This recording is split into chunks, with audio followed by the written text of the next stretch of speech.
A reading from the Gospel of Luke. On another Sabbath, Jesus entered the synagogue and taught, and there was a man there whose right hand was withered. The scribes and the Pharisees watched him to see whether he would cure on the Sabbath, so that they might find an accusation against him. Even though he knew what they were thinking, he said to the man who had the withered hand, "Come and stand here." He got up and stood there. Then Jesus said to them, "I ask you, is it lawful to do good or to do harm on the Sabbath, to save life or to destroy it?"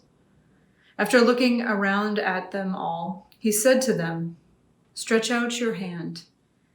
He did so, and his hand was restored. But they were filled with fury and discussed with one another what they might do to Jesus.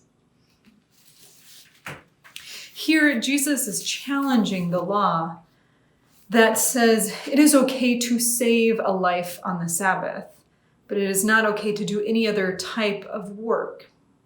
And what Jesus is really challenging is the understanding of life. The definition, likely understood by the scribes and the Pharisees, was literally life and death. If someone was on the brink of physically dying, it was okay to save their life.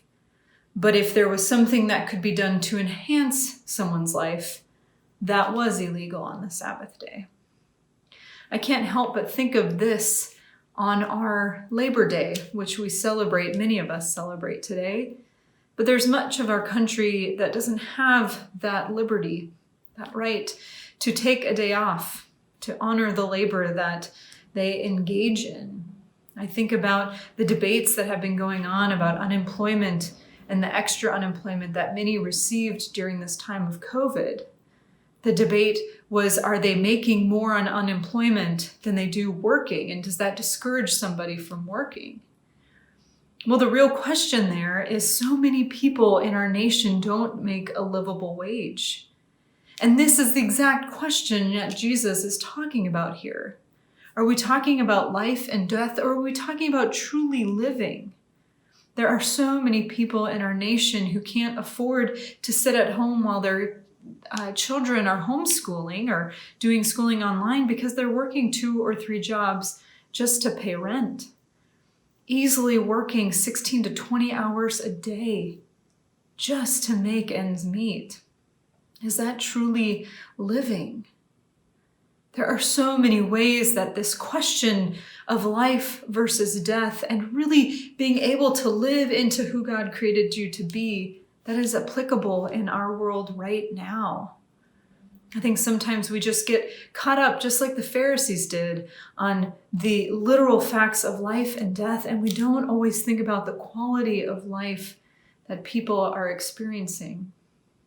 I hope on this day that many of us are off, that we can engage in true prayer today for so many who don't have that luxury, and for so many who have to work more hours than any of us would think is reasonable simply to make ends meet.